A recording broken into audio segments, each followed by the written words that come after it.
وأولاده وذريته وأهل بيته ثم إلى جميع إخوانه والأنبياء والمرسلين والصحابة أجمعين والعلماء العاملين والأولياء الصالحين والمصنفين المخلصين والمفسرين والمحدثين والمجتهدين والتصوفين خصوصا مؤلف هذا الكتاب الإمام أبو حامد الغزالي رحمه الله تعالى وخصوصا إلى جميع المجاهدين في سبيل الله رب العالمين وإلى الملائكة المقربين خصوصا إلى سلطان ربيع شيخ القادر الجيلاني رضي الله تعالى عنه وخصوصا إلى الإمام أبا القاسم الشيخ رحمه الله تعالى عنه وخصوصا إلى الإمام الجنيد البغدادي رحمه الله تعالى عنه وخصوصا إلى الإمام الحسن الصديق رحمه الله تعالى عنه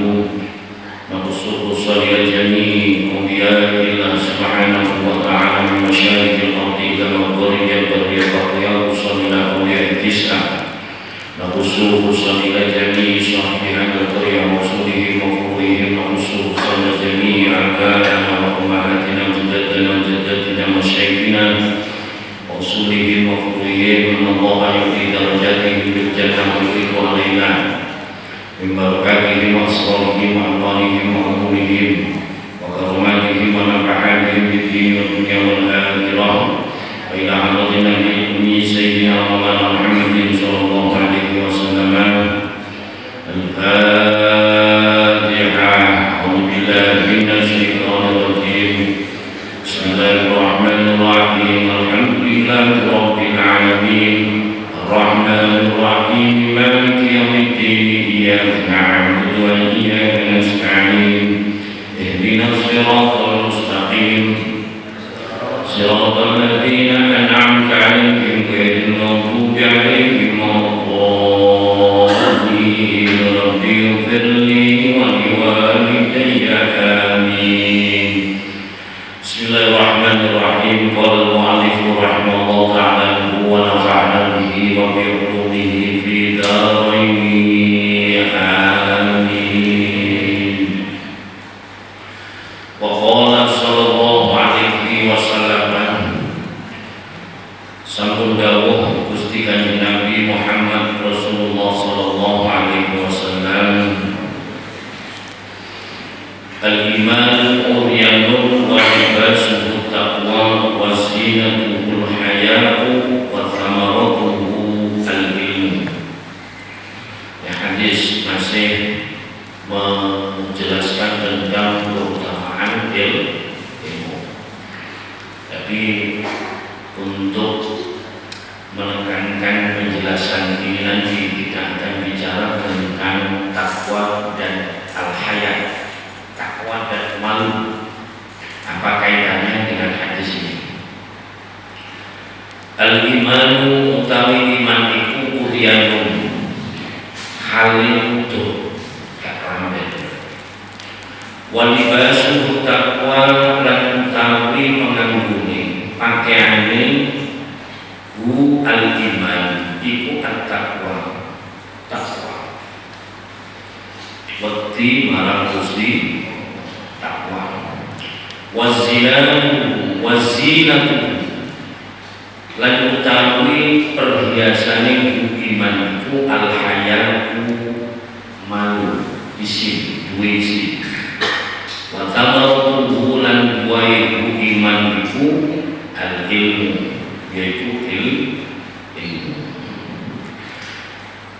Bapak Ibu jamaah yang dimuliakan Allah Subhanahu wa taala, iman itu telanjang, pakaiannya takwa, perhiasannya malu, buahnya ilmu. Disinilah kemudian Imam Ghazali menempatkan hadis ini di bab keutamaan ilmu.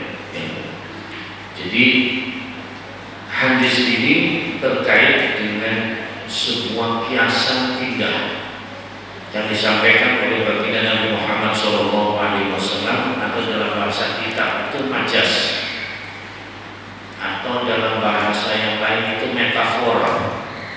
Jadi kiasan yang indah, sebab iman itu tidak ada bentuknya, tetapi Rasulullah mengatakan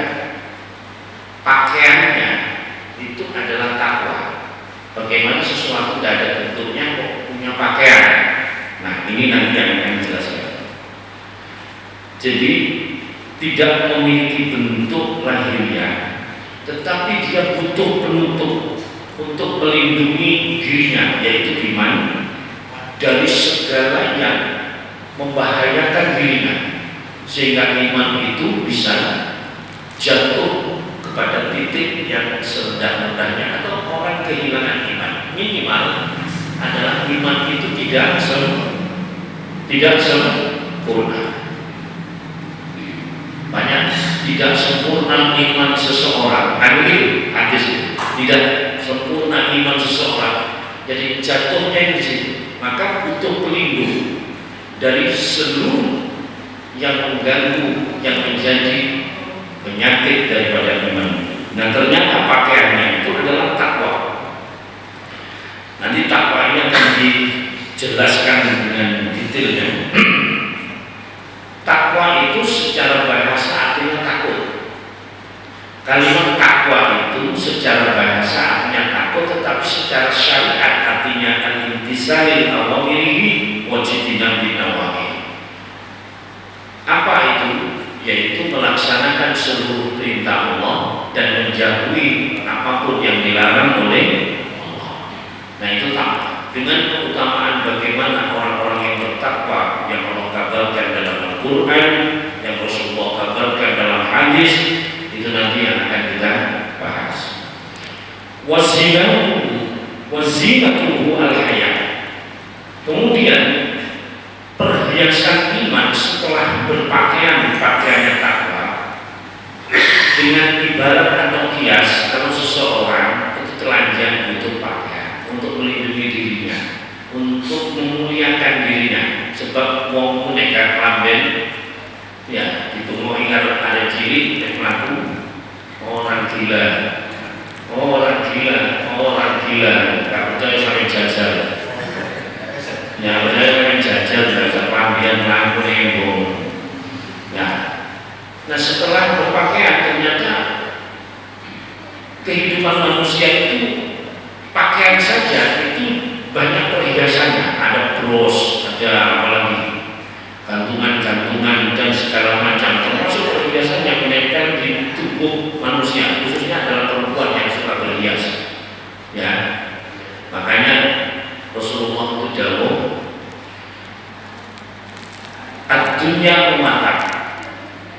Dunia itu adalah perhiasan. Ya, khairul mata, sebaik-baiknya perhiasan itu al-mar'atus sholihah, yaitu perempuan yang solehah. Nah, kalau sudah demikian, bahwa wanita itu disebut sebagai khairul mata. Khairul mata, sebaik-baik perhiasan. Sehingga perempuan ini akhirnya suka apa? Suka perhiasan. Yang orang nggak butuh lah perhiasan. Orang laki itu butuh feminin, butuh maskulin. Orang yang suka perhiasan itu adalah feminin. Orang yang suka perhiasan dia feminin. Gak jelas kanannya, gak jelas langannya, gak jelas langannya. Nah, itu dikatakan bahwa untuk penampilan yang lebih indah setelah mulia, sehingga nilainya itu tinggi berharga, kemuliaannya di sisi Allah, maka butuh perhiasan. Dan itulah malu menjadi perhiasan daripada ini. Kalau sudah berpakaian, kalau sudah diberi perhiasan, maka akan berbuah, dan buahnya itu adalah ilmu. Karena itu jamaah yang memuliakan Allah Subhanahu wa Ta'ala. Sekarang kita ngomongin pakaiannya, yaitu takwa. Karena ini adalah yang paling penting bagi kita. Takwa secara syariat tadi sudah dijelaskan bahwa artinya adalah menjauhi segala apapun yang dilarang oleh Allah Subhanahu wa Ta'ala dan melaksanakan semua yang diperintahkan oleh Allah Subhanahu wa Ta'ala. Yang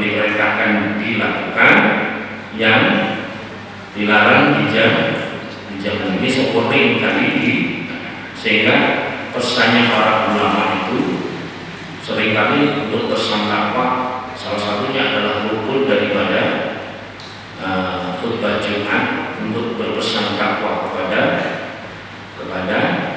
para jamaah yang sholat Jumat. Ittaqullaha haqqa tuqatih wa la tamutunna illa wa antum muslimun. Di mana takwa itu menjadi ittikhadu wiqayatin min adabillahi subhanahu wa ta'ala. Menjadi wiqayah. Kita menjadikan takwa itu adalah perisai dari apa? Min adzabillah subhanahu wa ta'ala, dari siksanya Allah subhanahu wa ta'ala. Dengan cara tadi, dengan melaksanakan taatan menjauhi keburukan.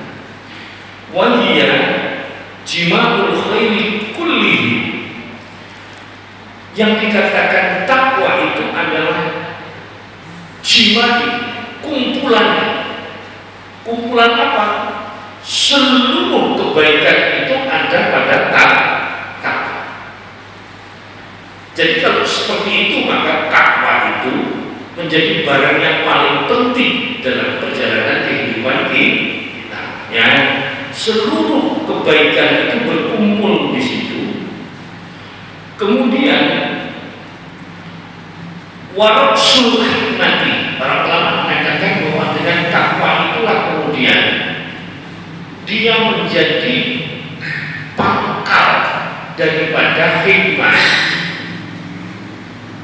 Makanya kemudian orang yang bertakwa itu kemudian mendapatkan ilmu itu bukan hanya sekedar diajarkan oleh gurunya. Wattaqullah wa yu'allimukumullah. Bertakwalah kalian kepada Allah, maka akan mengajarkan kepada kalian ilmu Allah sendiri langsung. Karena takwa itulah kemudian turun ilmu laduni yang diajarkan oleh Allah langsung.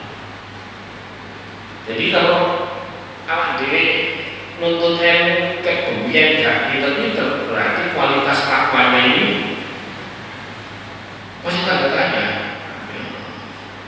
Ilmu kalau awet iso nganggo ilmu ini pikirannya nek nyati ini, mari dijauhi para guru. Diluk lagi. Ini dengan muhasabah. Karena at-taqwa rasul hikmah, pangkal hikmah. Hikmah itu intisari yang sangat mendalam tentang ilmu itu hikmah. Kemudian di dalam takwa itu tajma'ul khaufa warroja. Disitulah kemudian ada kumpulnya penggabungan antara rasa takut kita kepada Allah dan rasa harap kita kepada orang bertakwa. Itu tidak pernah merasa aman dirinya, karena artinya takut. Walaupun dia sholat, bahkan sholatnya 5 waktu itu adalah berjamaah, tapi muncul ketakutannya di dalam dirinya. Apakah sholat saya sudah diterima? Tetapi dia mengetahui bahwa Tuhannya itu ya maha memberikan rahmat dan karunia yang sangat besar, sehingga tidak pernah orang yang bertakwa itu putus asa.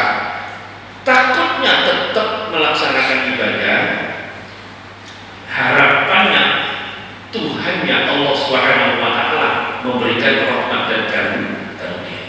Nah, beda dengan orang yang takut kemudian putus asa. Lah, di mana sembahyang jungkir ya galer-galer kan angel diterima sekali gak iso khusyuk, mane pegel kabeh mendingan gak sembahyang.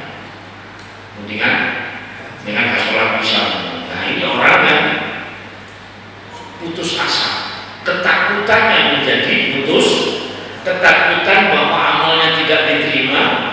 Dengan berbagai macam keterangan, sholat yang diterima itu adalah sholat yang khudur hatinya, khusyuk selama sholat itu kepada Allah Subhanahu wa ta'ala. Ternyata dia nggak bisa khudur, dia terus putus asa.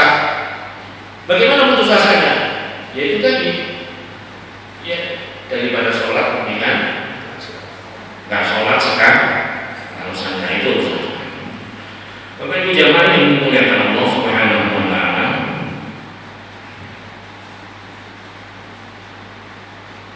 tadi dikatakan sebagai wikoyah. Wikoyahnya apa? Wikoyah itu adalah perisai, berupa meninggalkan perbuatan-perbuatan yang haram dan syubhat. Makanya orang takwa itu termasuk derajat dan makomat yang tinggi. Surga yang diciptakan oleh Allah itu uiddat lil muttaqin. Uiddat lil muttaqin. Derajat takwa itu di atasnya orang soleh. Belum ada gimana ya? Derajat orang-orang yang bertakwa itu masih di atasnya orang soleh, orang soleha. Sing nisor dewe itu adalah derajat awam. Seperti kita ini, awam.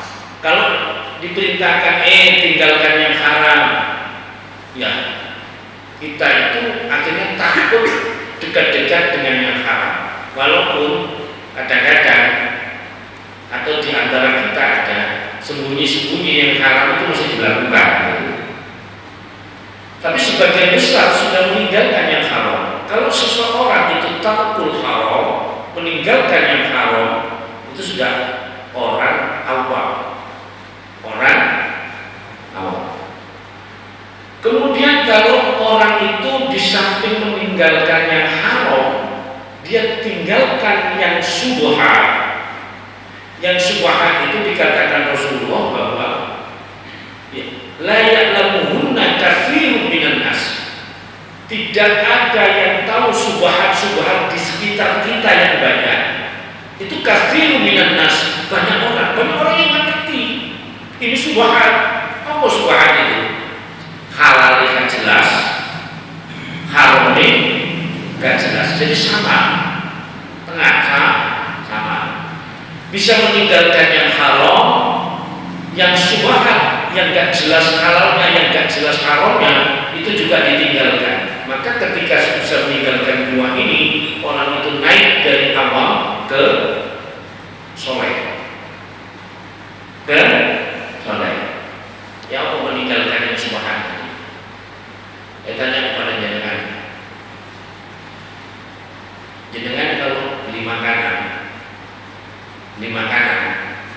ke warung biasa kan? Biasa saja kan?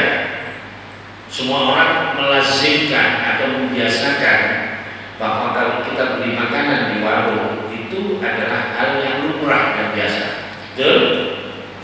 Ketika warung beli makanan, yang diambil menunya adalah ayam, yang diambil menunya adalah daging. Tapi panjenengan tidak tahu bahwa ayam itu secara syariat, daging itu secara syariat, maka hewannya itu harus dipotong pakai basmati. Jenengan tahu bukan?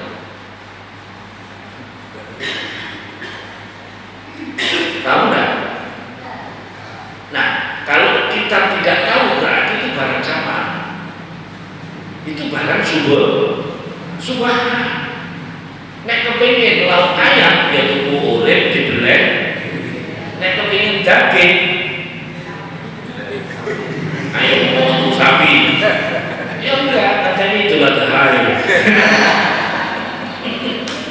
baru makan dan itu jelas amal, ya kan? Dieksekusi oleh panitia di setiap masjid, setiap sholat. Kemudian secara syar'i bisa kita terima bagian daripada ibadah. Oke? Jadi nek marung mesti itu kuning gaya orang yang soleh-solehan. Sampai nek marung lautnya juga apa? Tahu, tempe, endok, cair. Murah kan? Jauh lebih murah, ya kan? Dan itulah orang jelas.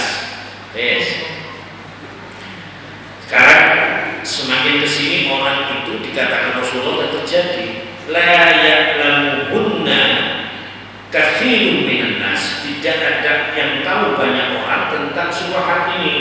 Kita kira sembrono nek pakaiane kotor butuh di saiki wis gak gelem nyuci dhewe kirim sing laundry ku wis tau mondok sinau air enggak. Air ini suci, menyucikan, sebab pakaian kita dipakai untuk syaratnya pakaiannya harus kalau suci berarti menyucikannya harus menggunakan air yang air suci dan menyucikan. Kita tahu nggak? Nggak tahu, tapi kita kirim pakaian kita ke laundry. Maka itu kita tidak menghindari kalau itu dilakoni, maka kita akan tetap berada di makomat awal. Nggak naik ke makomat Nah, di atasnya soleh ini adalah takwa. Orang takwa itu bukan hanya meninggalkan yang haram dan yang syubhat, tapi yang ditinggalkan juga kelebihan yang halal. Kelebihan yang halal. Ya apa kelebihan halal? Bahasa Arabnya, bahasa kitabnya fudulul halal. Fudul itu artinya luyani sing halal. Contohnya ngeten. Lagi kita ini punya teman, sahabat, silaturahim, boleh. Tapi kalau berlebihan, wong diarani besti, nandi-nandi, runtang-runtung, wong loro iku, ana iki ya ana iku, ana iku ya ana bendang kuwi. Loh, persahabatan itu dianjurkan dalam agama, tapi nek kelebihan maka seseorang bisa jatuh kepada yang syubhat dan dimungkinkan jatuh kepada yang haram. Ayo nek kebetul apa meneng-menengan apa garis Al-Qur'an. Nah, jenengan lho sama bestinya nek kebetul orang ya padha-padha Al-Qur'an cilik ya sik sadurunge anu omong-omongan garis Qur'an sik. Aku nak maca sampai sini gak kumon kepethuk ya langsung gacor kaya anu mureng. Iya, maca ngomong-ngomongan ini kan perkara halal, persaudaraan. Innamal mu'minuna ikhwah. Orang-orang mukmin itu saudara, ketemu itu biasa. Tapi nek keseringan ketemu, maka sangat dimungkinkan kita jatuh kepada yang syubhat, bahkan jatuh kepada yang haram. Nih, aku ini boleh kabar loh. Mulai kabar apa ini? Saya nggak perlu tak. Mulai ngerasani, maka jatuh kepada yang haram. Iki oleh-oleh barang halal tapi kelebihan. Pertemuan kita di masjid untuk sholat berjamaah, tayyib, ahsan. Pertemuan kita di majelis taklim ngaji bareng, bagus. Pertemuan kita untuk silaturahim kan memberikan sesuatu awet, sampai duit-duit kakek sampai kekno, bela, duit mau dikekno. Ya, oleh, ya kan? Boleh itu, ya kan? Karena itu, tapi kalau nandi-nandi, senang, budal bareng, gigi, wah, sudah pasti akan jatuh. Sehingga ketika sudah jatuh dengan lahun walaibun, kasrotul kalam, kakek ngomong, omongan kelebihan, maka itu menjadikan qaswatul qalbi. Jadi menjadikan atosnya hati, sehingga ketika hati ini qaswah, sulit nasihat masuk ke dalam hati seseorang, sulit menerima kebaikan. Hati itu kalau sudah keras, maka sulit dimasuki dengan berbagai macam kebaikan-kebaikan yang berupa nasihat. Urutannya itu. Jadi orang takwa itu hebat karena meninggalkan yang seperti itu. Mari sholat, mulai. Mari ngaji, mulai. Oh, nah enggak, yang saya ini ngajinya saja masjid agung jam 9 sampai jam 10, mulai dulu setengah 10. Ya, mendiri ngaji, mendiri sekali, mendiri sekali, azzakoh. Ya, kita mau RWG, apa yang mau, berlubul, pokoknya di norbu. Tapi mulai setengah 3 nanti, kita mau ngaji. Dengan kemarin ngaji nanti, jangan jalan dulu, makan dulu. Nah ini yang dikatakan kelebihan yang halal. Ngaji ini benar, ya kan? Anggaplah ngaji ini benar. Gitu. Tapi mari ngaji, bayangkan orang itu suka begitu. Namun sampai sholat biasa berapa menit sholat jamaah, mulai dari jalan dari rumah, ya tunggu. Komat, sholat, wiritan, sunat lagi boleh 15 menit, 15 menit. Nah oleh ganjaran kalau sembahyangnya diterima, ganjarannya diberi sopo 15 menit tadi itu. Yang mendapatkan kan orang yang sholat, betul? Mari untuk omah, copot sarung, ganti katok pendek. Terus betul-betul gue coba nyoba, mana ini, mungkin ini bisa akan coba pendek. Terus aku gak lo tau. Aku nyuruh, aku terus tak salah. Kalau pendek kalau turun ngomong, auratnya kelihatan setengah hari sampai turun. Dosanya sih mau sholat di ganjarannya oleh 15 menit, terus dosanya nemplek tiap jam. Mulai jam 6 sampai jam 12, 6 jam bro. Ane sepedaan motor bisa turun, sing delok wong akeh. Ya, sing delok gak lanang gak wedok delok aurat itu. Ya kan itu ngomong lanang ya. Ngomong lanang ya. Terus apa awak dhewe gawe celana training sing kena game untuk aurat kan? Aku kok bakal tersinggung habis. Aku kok gelap ngomongin ini. Artinya bahwa ini dakwah mengatakan bahwa nek wong gak seneng gak apa-apa. Ya, sing penting aku sendiri kok. Aku sholat 15 menit, tapi terik dosane, dosa dia bercabang karena banyak yang lihat. Nek sholat kan gaya wong dhewe ganjarane. Tapi nek dosa iki kon gare sebab wong kudu jadi ada jadian dosa.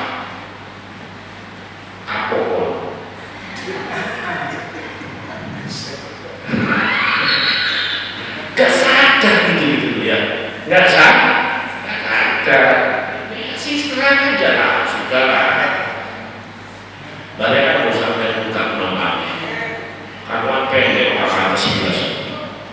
Kanuan pendek itu gak atas. Orang pakai pendek udah. Aku udah pernah simpan yang aku pakai pendek. Ini kan ada. Jadi kan biasanya pakai sarung atau pakai kain pendek? Sarung kan. Sekarang saya nggak mau. Syariat ini saya nggak takut. Takut ketika ini nanti menjadi ancaman bagi diri kita sendiri. Mari ini mati aja Pak aku. Apa takut jadi aku.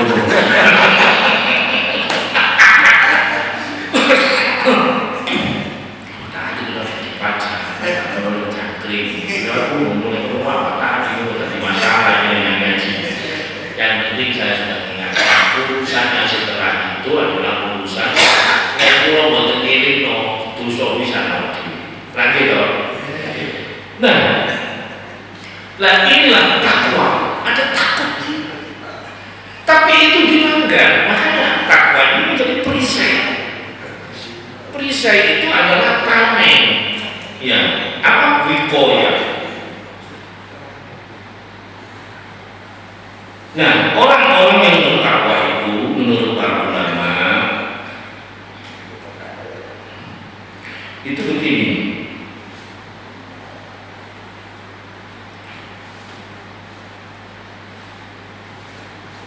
Qala Junun al-Misri, dawu sapa al-Imam Junun al-Misri rahimahullah ta'ala, salasun fisolin tadullu ala haqiqatit taqwa.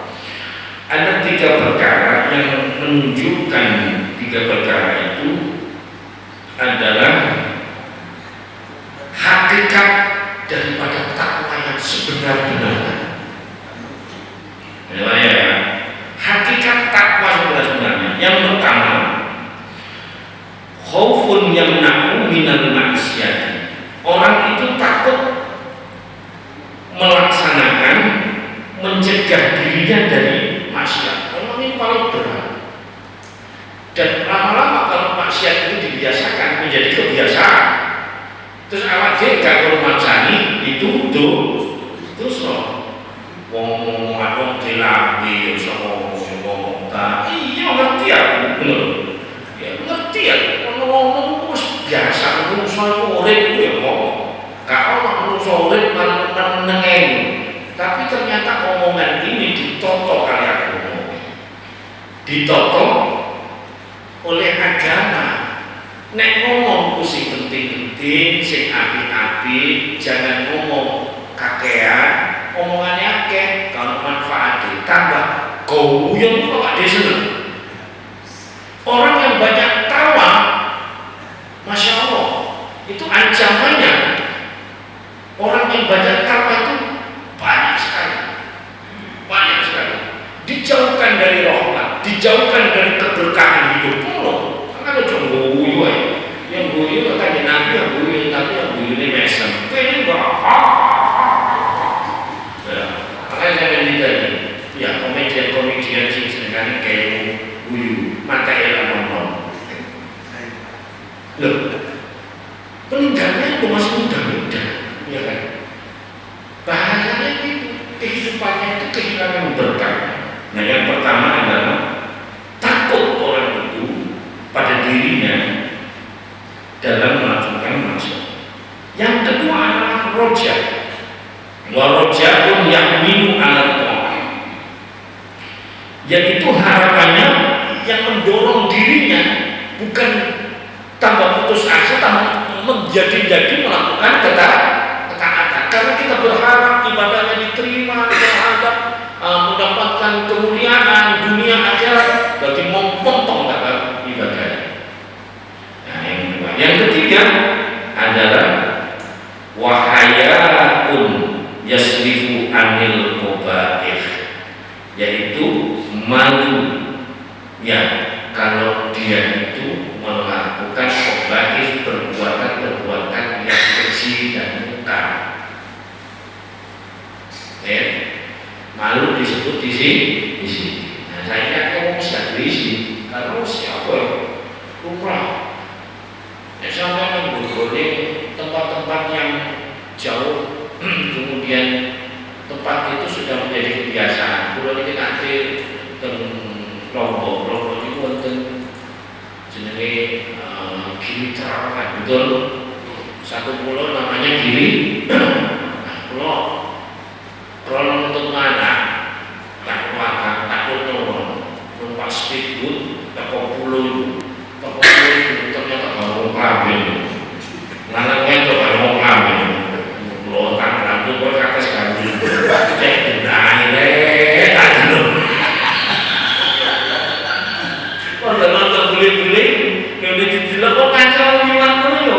Nek wong bule biasa ini sakit kan. Jadi kaget itu akhirnya kemudian kamu semua dimana kok biasa gitu. Nah, Islam itu tidak membolehkan syariatnya seperti itu. Jadi ya artinya bahwa kita jadi malu sendiri melihat itu. Malu kita. Nah, ketika rasa malu ini ada, maka yang terjadi adalah ya Allah, enak itu duduk diam.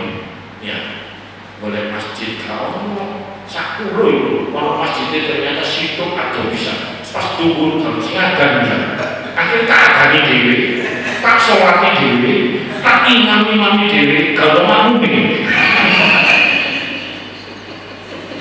ini sebaik dulu ya Allah ini kalau dengar nih hari itu masih sebaik dulu mari karena saya jamak saya manggilan anak saya dulu karena saya main di pantai seperti itu habis sholat itu saya dia bersih dengan ini ngetan ngulon itu ngalor kepetok ngudul orang bisa nih kayaknya untuk percaya ini apalan Quran ceblok kabel gara-gara itu apalan hadis ini lari kabel gara-gara itu mari ini aku mulai ngaji insya Allah kalau bisa muni kayaknya itu nah ternyata rasa malu itu membentengi seseorang ya untuk melakukan perbuatan keji dan mungkar. Nah itulah tak. Kalau ibu jamaah yang dimuliakan Allah Subhanahu wa Ta'ala,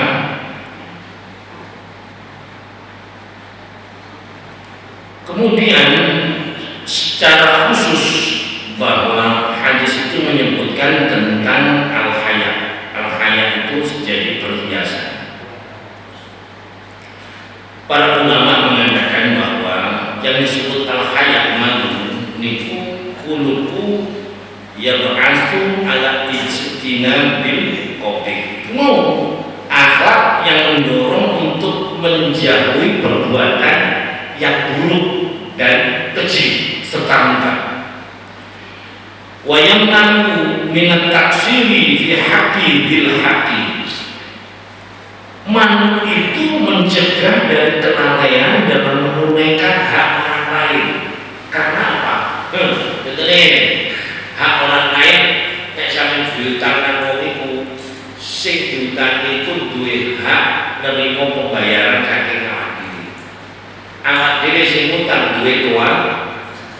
Nah, kalau di antara ini ada rasa malu di tengah-tengahnya, maka sing utang dan nyaur supaya sing utangi seneng nalikane utang kan sama semua mbak terus akhirnya timbul belas kasihannya sebagai bagian daripada rahman rahimnya Allah akhirnya nyeblok ya wis tak ulangi dikai ora apa ini orang duwisi yang ini tidak punya mah wis ditagih muring-muring bisa.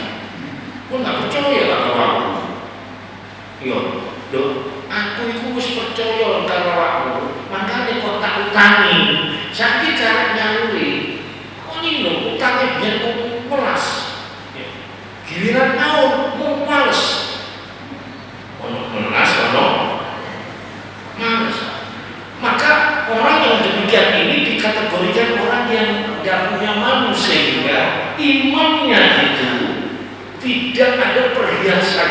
Karena apa? Ini adalah wayamna'u minat taksiri fi haqqi dil haqqi. Orang yang mempunyai malu itu menyegah dirinya dari kelalaian untuk menunaikan hak orang lain yang berhak. Ngoten.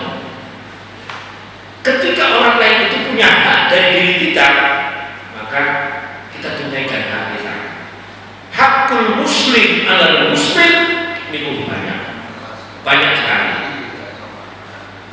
Nek ono dulur podo islami tonggo bisa loro haknya yang sakit itu kepada tetangga yang sesama muslim menjenguknya besuk dungano dan waras didoakan.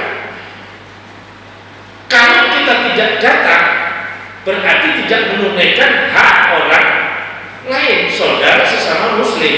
Wah kalau mak kata kau apa loro modal lagi itu ngomong lagi itu ngomongin sangat penting di kampung. Ya ini tandanya orang yang tidak punya malu. Dan hak-hak itu banyak sekali hak orang lain yang wawalan utami al-hayau isi iku syubbatun minal iman. Nah ternyata iman itu ada 60 atau 70 cabangnya. Salah satu cabangnya itu adalah al-haya. Al-haya itu malu. Salah satu cabang daripada iman. Kalau diurut al-a'la, cabangnya iman yang paling tinggi itu adalah kalimat tauhid, la ilaha illallah. Itu tertinggi. Cabang iman nomor 1 dan tertinggi. Wa adna yang paling bawah dari sekian puluh cabang. Karena ada 2 hadis, yang satu mengatakan situna, yang satunya itu mengatakan sabuna. Jadi yang satu mengatakan 60, yang satunya lagi mengatakan 70 cabangnya. 2 hadis dari Rasulullah. Yang paling bawah adalah imatatul adha anil anitori, menyingkirkan bahaya duri, paku, beling, segala sesuatu dari jalan supaya tidak mengenai orang. Itu adalah cabang iman yang paling rendah. Jadi wong sing gawe polisi tidur itu wong lagi kampung ya isolasi. Wong sing gawe polisi tidur itu mempersulit orang lain. Ya, anggaplah polisi tidur itu asal, yaitu membahayakan tukang bakso, tukang air, ya, wanita duduk-duduk, terutama mobil-mobil yang sedan dan itu kasar-kasur. Saya ini loh yang sepeda motor yang usah, ada goncengan mau posisi tidur, mesti gerak. Nah itu membahayakan orang lain. Akhirnya kemudian jadi simbol harus terserah.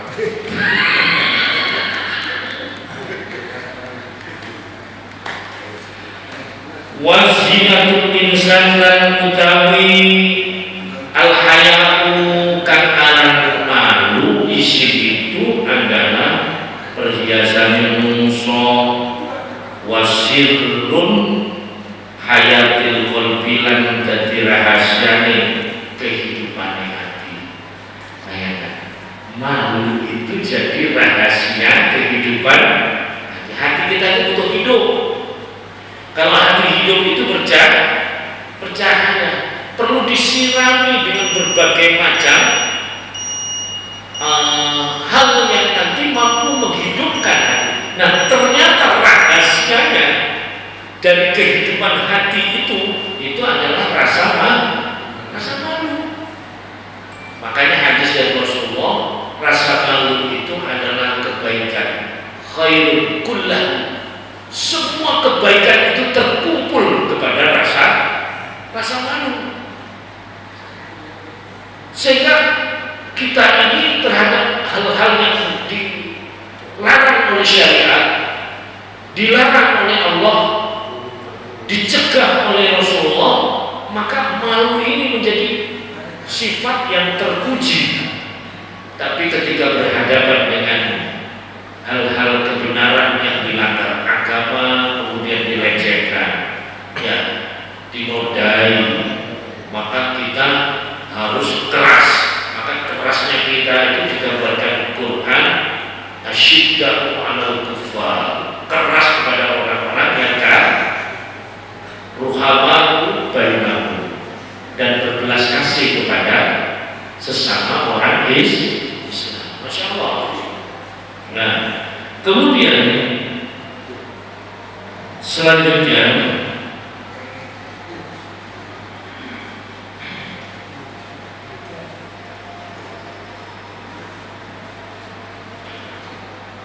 iman dengan rasa malu itu terkait, nyantol, kurina bahasanya.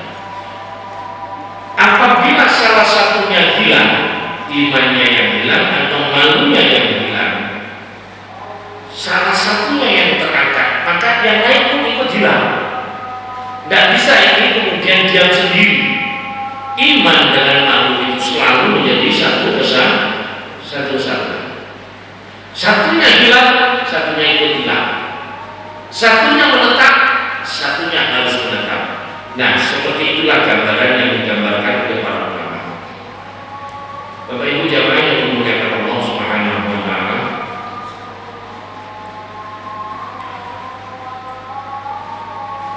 Wa qala Al-Hasan Al-Basri rahimahullah ta'ala dawuh sapa Imam Al-Hasan Al-Basri al-haya'u sajiyatun al-khair sing diarani malu iku sajiyatul khair yaitu tabiat kebaikan.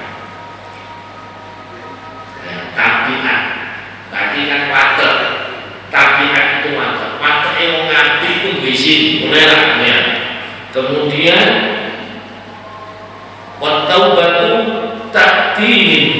Nah, tobat itu datang karena malu. Ayo kalau nggak diisi masih melakukan maksiat itu, ya nggak mungkin tobat. Tapi kalau orang itu punya rasa malu, tahu bahwa dirinya itu adalah dosanya banyak, malu kalau dia tidak bertobat kepada Allah Subhanahu wa Ta'ala. Itu dikatakan at-taubatu ta'tiyamin wa man la haya'a lahu fala khairu fihi. Siapa yang tidak memiliki rasa malu maka dikatakan tidak ada kebaikan sedikit pun padanya.